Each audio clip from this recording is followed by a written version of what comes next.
Honorable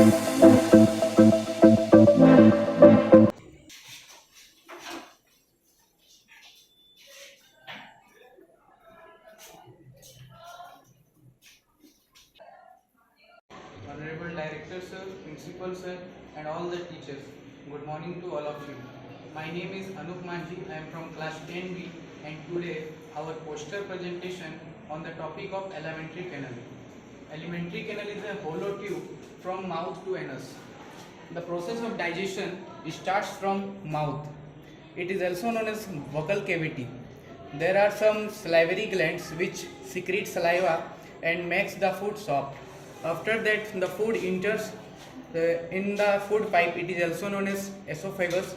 There is a rhythmic movement, also known as peristaltic movement, which pushes the food towards the stomach.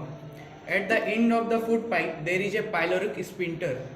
It is a circular muscle which prevents the backflow of the substance. After that, the food enters through the food pipe into the stomach. There, in the wall of the stomach, there are some gastric gland which secrete HCl and pepsin.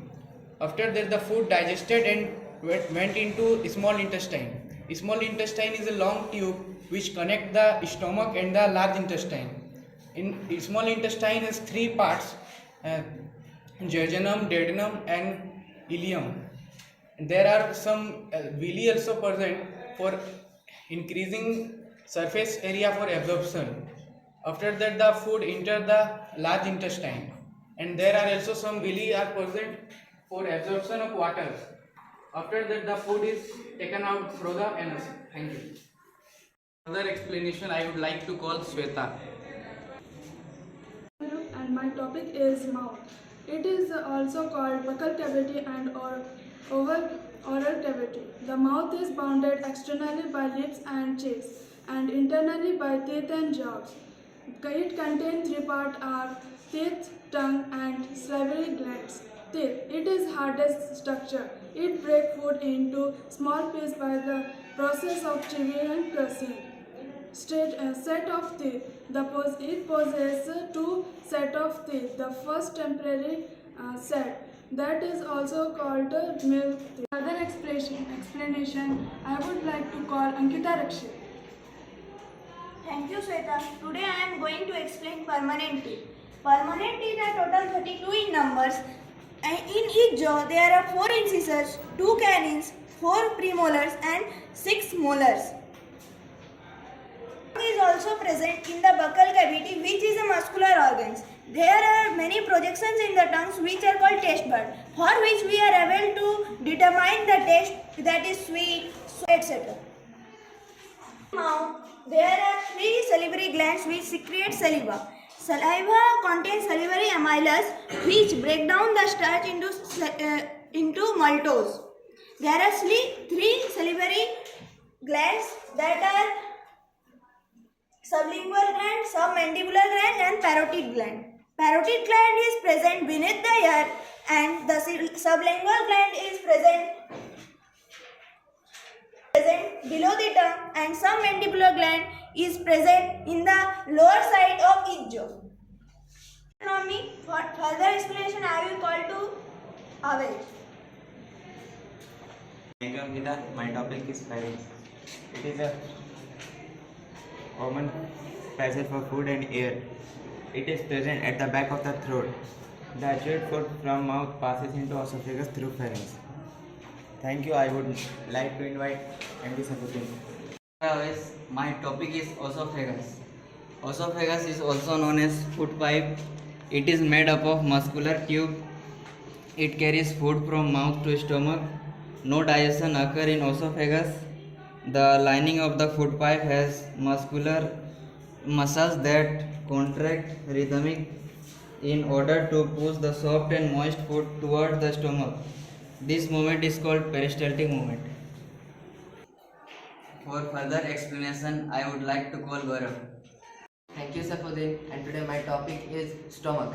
Stomach is a large, bag-shaped like structure located below the diaphragm. food is passed from esophagus to stomach. It has three regions: cardiac, fundus, and pylorus region. At the junction between small intestine and stomach, pyloric sphincter is present. Pyloric sphincter prevents the backflow of food to the esophagus.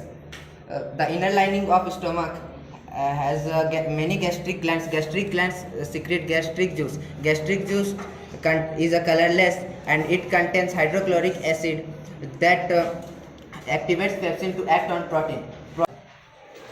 The pulpy mass in the stomach that is stored is called chyme. At the end of the stomach, food is passed to the small intestine by a sphinctal muscle. Thank you. And for further explanation, I would call Ranjit. Thank you, Gaurav. My topic is small intestine. Small intestine is about 6.5 meters long. It is the longest part of our alimentary canal. It has three main regions: duodenum, jejunum, and ileum. Small intestine in human is the site of complete digestion of food like carbohydrates, protein, and fats. Now, I will not discuss about the secretion of pancreas and liver, which help in digestion of the food in small intestine. Role of liver. Liver secretes bile juice. Which contain bile pigments which help in emulsification of fat present in the food. Bile is normally stored in gallbladder. Bile perform two main functions.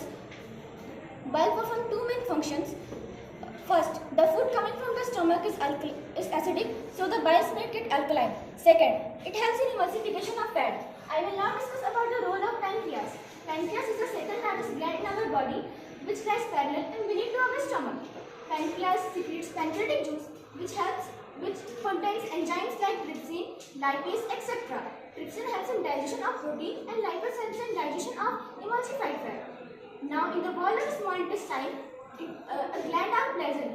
This gland secretes intestinal juice, which completes the digestion of food by converting protein into amino acid, carbohydrates into glucose, and fat into fatty acid and glycerol. Thank you. That's all from me. Now I would like to call Subhadra to explain the further topic. Thank you, Tansi. So my topic is absorption of food. In this process of conversation, food is digested into simpler substance that can be absorbed. Hair really helps in absorption of food by diffusion. Each meal contains blood vessels, lymph vessels, and aquatic water veins carries nutrient-rich blood from the intestine and other parts such as gallbladder, pancreas to the liver. Fatty acid, glycerol, salts and vitamins are also absorbed in the small intestine.